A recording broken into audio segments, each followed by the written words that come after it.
Hey guys, you're listening to Zebras and Unicorns, your podcast about startups, innovation and sustainability. My name is Julia Papst and today we are going to talk about female entrepreneurship and sustainable startups. I will discuss this issue with Asetila Köstinger. She's a mentor for female entrepreneurs and an expert for sustainability. Welcome Asetila, great that you're here. Hello Julia, thank you for having me here. Let's just start with a more general question, like how would you describe the role of women in startups in the Austrian ecosystem? Yeah, we will get there one day. We are working hard. I think at this moment everybody is working hard. The only issue is that most of the people who are working on female entrepreneurship are trying to harvest. And you cannot harvest if you haven't farmed for a long time. So yeah, I'm focusing more in this farming. All the initiatives I work on or I foster are very, very early stage. I like to call myself the kindergarten of female-led startups because you have to go to kindergarten first to be able to go to university one day. So yeah, we have to work, all of us. It's very important. It's important not only because it's rational. 50% of the world population are female.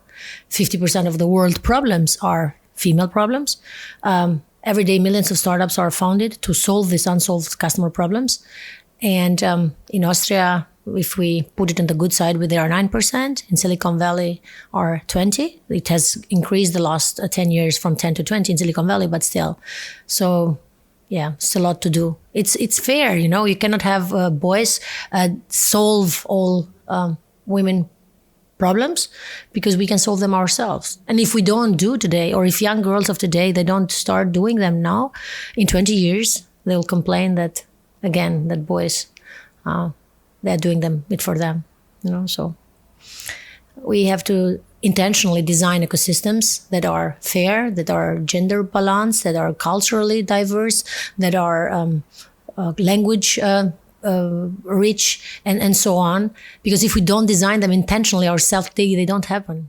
What is the reason for that? Is it a lack of entrepreneur mindset? Is it a lack of self-confidence? Why do so few women found a startup? I have a theory for that because I'm asked all the time this question. And actually one of my discussion partners said, yeah, women are not risk-taking, they're risk-averse. And I sat down and I thought about everything what women take over in their life and if it's true that they are risk averse. And I kind of designed all the events of a woman's life. And strangely enough, marriage is the riskiest event in a woman's life. Everything possible can happen in a marriage. And we talk about women around the world, right? Mm-hmm. So it could happen that, first of all, you don't get married with your own will. You are forced to marry someone you don't love. You love ends. The biggest risk is that it goes in divorce. So if entrepreneurship is the risk is problematic that companies fail or startup fails, marriage can end in divorce. But it's even more cruel than that. You can die in a marriage. You can be killed or raped or abused from the person you married. You can never have children. You can die in childbirth.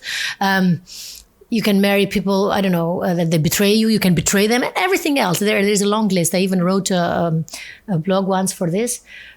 So women still do marry, although it's so risky. So why? I asked myself.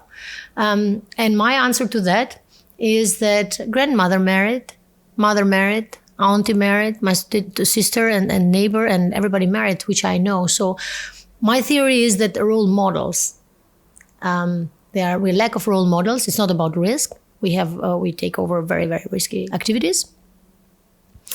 We haven't seen this happen, and the expectations. And on the other hand, we are trying not to compete with men, but it's like you can't compete fair because we compete. So how many years are women doing businesses? Like 70 years, and men. Like if you start by year 0, 2000, so you're comparing 70 years by 2000 years. So it's also not fair. But we don't have to compare with men. We have to add value. We don't have to, I don't believe that we have to work against men. Men are allies. We can work together. But as I said before, it's rational, it's fair. It's fair to design the solutions together. And it's fair to give girls and women the chance to solve their own solutions. So unless we have products like pinky gloves. Mm-hmm. So, well, a man searching for a female need in a male brain probably doesn't work that much. We've seen that coming. But, you were talking about the advantages and disadvantages that men and women have in the business world. And if you look, for example, at the venture capital structure, how much money and funds is given to men and how few is given to women? Do the investors also need to change their mindset? It's changing. You have, as a woman, if you have a good idea, if you have a good business idea, if you have validation, of course, you have a positive discrimination being a woman. Now, I don't know all VCs, but I think in the European investment landscape is changing. Also, the public hand is pushing and is supporting more women. So, or is not only supporting, but is really showing to teams, hey, you are only male team. So, are you only really solving only male problems? So, if you are solving female problems, whatever it is, if it's an app, it's a cosmetic, is a fashion, is I don't know, a hardware or software. If women are using it, that even you can do the validation right, you can go and do it right, but it's really unfair and irrational. Plus, adding the other dimensions, which is diversity and resilient teams and all this, they are all bonuses coming on top of it. But the fairness is you're developing a product for a female audience, customer base, so you have to, you must take their decision-making, their discovery, their validation into account. So is it also some kind of responsibility for already successful female leaders to get into the limelight and try to become a role model for future generations? Absolutely. We have so huge, so beautiful cases, startups, businesses. They just have to show it. We have to show it and share and dare and care. This is how I started, actually. I felt very lonely. I pitched the Greenwell everywhere where I could. I won almost everything. And I felt lonely. I was alone. We had 100 pitches and there were, it was a good day, there were 5 to 7 girls. And that's why I started. So yes, I tried to tell them, this is hard. Entrepreneurship is very hard. Or as Steve Blank says, entrepreneurship is the shittiest job of the world, but the best calling. But we can do it. I mean, girls can exactly do startups, scale-ups, but also screw-ups. Like men boys. do, yeah. So if you have the calling, then yes. So please, those role models, startup founders, entrepreneurs, failed entrepreneurs, female, please also tell about your failures, because we'll never learn about without having these. Stand up and show it. And you girls down that you are thinking, maybe if you see somebody who's famous or rich or successful, or don't be jealous. Just think, she made it. It's possible. So do it. Let's come to the topic of self-confidence in a way, because that's something I regularly kind of notice when I try to find female interview partners. Like, women usually tend to be a little more shy, being like, oh, am I really the right person for this? And the male founder's like, oh yeah, of course I'm doing that. He isn't questioning whether he's the right person or not. He just believes in himself. Is this also a thing that we women can work on, like believing in ourselves, believing in our values, believing in our strengths and our abilities? Absolutely. It's like a muscle. You can train it. It's like pitching, I don't know, whoever has pitched for the first time, they thought they'll die in their stage for public. Nobody died by public speaking. And this is how you build it up. You exercise your public speaking, your confidence, I don't push this get rich or die trying or fail, fake it till you make it at all. But I do foster this saying, fail fast to succeed faster. So the earlier you start to talk, to try something new, to learn, then you'll get one day there. Every expert once was a beginner. So, and is it also about losing the fear of failure in a way? Because while you were talking about being risk averse, but sometimes it's also the fear that keeps you from starting at one point. Yeah, that's true. That's very true that everybody has a fear of failing, but if we don't have fear, we'll never do the things, the cool things, So every new business idea I have, it scares me. And if it scares me a lot, then I'll do it. If it doesn't scare me too much, I'll not do it. Because it's like doing the same thing what you have been on every day. You don't get scared to have breakfast or to have lunch or to go to do the same things every day, but you grow. So you sometimes need to take risks in order to start real innovation and real disruption. Absolutely. Everybody has to evaluate his own fears and risks, but I do not push people to jump and to become entrepreneurs. But those people who has become in the edge of the cliff, of the entrepreneurship cliff, and they are looking down, I say, you will only know if you can fly if you jump. Entrepreneurship, maybe it's not for everyone, but if you have this fire and then you are struggling with it, then you should try it. There are so simple means today. You don't have to go to the bank and have a loan, and like we used to do in the older times. Now you can do it very, very fast. You can validate an idea. And we use this lean method or agile development to validate ideas fast. And you don't have to spend much money, but still you have to put yourself to get all in it. Innovation is not a part-time thing. You have to put in. So you need a bit of a backup system that supports you. But yeah, it's so cool. You'll know if you can fly, or you can learn to fly only if you jump. And if you never jump in this comfort zone of having this fixed job. Can't mentors also kind of take the role of a flying teacher? Yeah, they can, but still, you can bring a horse to water, but you can't make him drink. So mentors can guide you. And I also ask or call all young girls to have a mentor, to find a cool mentor, a person they trust. Not just because everybody tells you get a mentor, but because you can save a lot of time and a lot of guidance. But if you don't have this fire in entrepreneurship and trying, and the mentor can do less. This is a part we have to work on ourselves. We have to decide to take the risk, to do it, to grow, to do the cool things, to cry, to have setbacks. So how do you help young women as a mentor? Like, how do you guide them on their journey?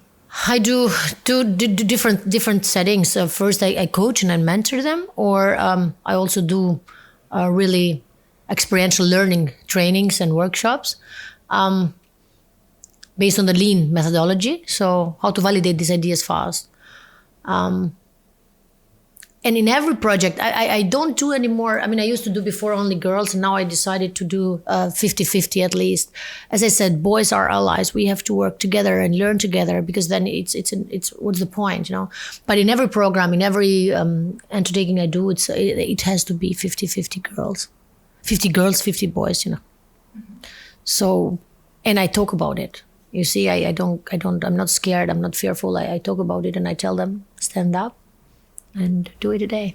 How would you personally describe the Viennese startup landscape and ecosystem when it comes to gender equality? Because I've heard from a lot of experts that actually with initiatives like, for example, female founders, there is something growing here that is pretty unique in Europe. Would you also say that? Yes, absolutely. Female founders, female factor, all the initiatives, everybody has been playing a role. They are all working in this farming of female entrepreneurship. We are pretty good. Berlin is also very cool, but we are really doing well here. What I always think is that I'm asked, why do you have so many women initiatives, and do we need them all and all this? And I say, yes, we do. Nobody ever asked about the male clubs, football clubs, soccer clubs, brotherhoods, Rotary, whatever, Freimaura, everything. They existed for years. Nobody ever told them, hi, there are too many clubs now. Can you go together? You know?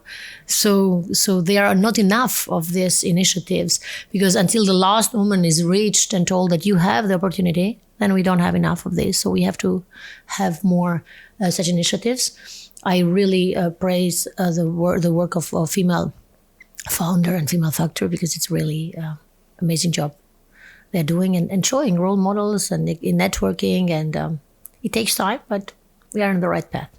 We've already talked a little bit about the role of men in this whole process of gender equality. How would you describe this allyship? What can men do in order to support their female colleagues? Men should be feminists. Everybody should be a feminist, shouldn't they? Yes, everybody should be a feminist.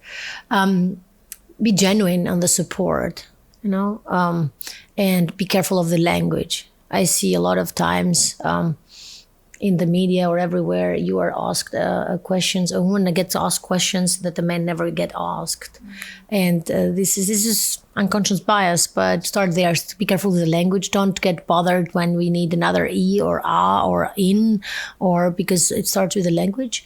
And be genuine when you support. You all have a daughter, and you all have a sister, and you all have granddaughters. So we should have a society that is designed equal for all, for future generations. Not just in terms of gender equality, in terms of sustainability, and in terms of other dimensions. I think that's a really, really important point, because it makes me think about my dad, because my dad is also an entrepreneur. And I remember having the talk with him about feminism, and he was like, yeah, but would you support women? Like, what should we do more? And I was like, hey, Dad, just look at me, look at the opportunities I have, and look at the opportunities my little brother has. Shouldn't we do something about it? And now he's really enthusiastic about it and does things. Yeah, that's why I keep saying you have all a daughter, because it's very easy to understand in your daughter. I think no man would or no father would be happy if his talented daughter would not be promoted, or because she gets a baby or she's pregnant, or no father would want his daughter to be beaten up, or I don't know, accused for a divorce because I don't know, whatever. No father would like that. Not even the most traditional or so. If we don't want this for our daughters, then how can we put this to the total society? It's 2021. And we have one SDG number 5, and this is so absurd for my mind, my opinion. We need an SDG in the whole SDGs, because 50% of the world population need permission from the other 50% to do things like go to work, drive a car, or to get dressed, to laugh or to smile in public, and so on, to get a baby leave, a pregnancy leave, or to get more money, or to get fair. And this is very paradox. So, yeah, if you put it to your very simple example, then they understand. So to your daughter, to your sister. That's actually the absurd thing, because every time I think about it, and I imagine that it was only 50 years ago that women had to ask their man for permission if they wanted to work. There has been a lot of change, but still we're not quite there. What are the main points that need to change in order to achieve this SDG goal in the future? Yeah, this is a big one. We are lucky because here we have started with different baselines, so 50 years ago. But still, there is so much to do. There is so much to start in schools. There is so much to start in how we raise boys and girls, little boys and little girls, So I don't know. I have a boy, and I try to with small things. I say that homework is people's work. It's not women's work. Doing the laundry and doing the errands. So start with the small things, and hopefully we'll have in 20 years another attitude. At least in Europe, there will be countries who still, this will be a problem. I read the latest article, that in year 2270, we will achieve gender equality in the world. I don't know if we'll have a planet by then. So I don't know if that's relevant. It'll take so long. But you're actually referring already to the next topic I'd like to address, which would be sustainability as a whole. We were already talking about the 5th SDG goal. Why is sustainability such a big issue in the startup ecosystem, in the startup universe? The startups are very aware for the sustainability aspect of building a business lately. So I lead also the chapter of Zebras Unite for Austria, and I more and more, or almost only, I meet only zebra startups. The zebra startups that stand for black and white, for profit and impact. and not just for the sake of building an app and growing fast and exiting to the best bidder. So, because all these young customers, these young generations that are building, are trying to build also their future. So this is why sustainability, I guess, is very important in the startup scene. The second thing is that Greta happened. Greta happened, and also now the COVID. So it showed us a lot of other things which we maybe from the busy lives we didn't see. But the problem is not so much in the startups. The problem is in the small businesses and big businesses. They have excellent engineering, but they don't have this agility, this innovation methodologies, these attitudes to innovate like startups and to be also sustainable. So in a way, this kind of startup mentality needs to outgrow this part of business and needs to be more present and more public. Yeah, exactly. That's why I have designed an initiative. I call it SDG Innovation Lab with a team of excellent practitioners. And exactly what we wanted to do, we wanted to bring this fast thinking and fast validation of the startups to the SMEs that have this excellent engineering, but, shitty marketing. So we wanted to put them together, these two worlds. All of us in the team, we worked previously with a lot of SMEs and with the startups, and we loved both worlds, but we didn't know how to put them together. And sustainability, and then because we woke up, I don't know, unless you have been living under a stone or something that you haven't noticed what's been happening. And yeah, do you know the story of the starfish and the little girl? I don't know it. Could you please tell us? There was one day a little girl walking in the shore somewhere, and there were thousands of starfish laying in the ground. And she started taking each of them slowly and putting them back in the sea. And some businessmen, after a business meeting, coming around and saw her putting the starfishes in the sea and said, "Whoa, what happened here? What are you doing?" And she said, "I'm putting the starfishes back in the sea because when the sun comes out, they'll dry out and die." And one of the men said, "But you can't save them all. Look, there are thousands of them on the shore." She took one other starfish, slowly brought back to the ocean and said, "But this one made it." And she took another one, and this one also. Yeah, so I'm motivated by this story. I always was. I lived close to the sea, and I love starfishes.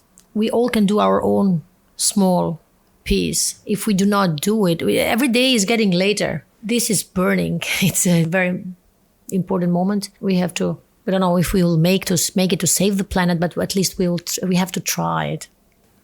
I guess that's a really, really nice message to end this podcast. Thank you so much for this interesting conversation. It has felt like you were really broadening our horizons. Thank you very much. It was great that you were here. And that's it for today. Thank you for listening, and don't forget to tune in for our next episode of Serious and Unicorn. Have a great time. Goodbye.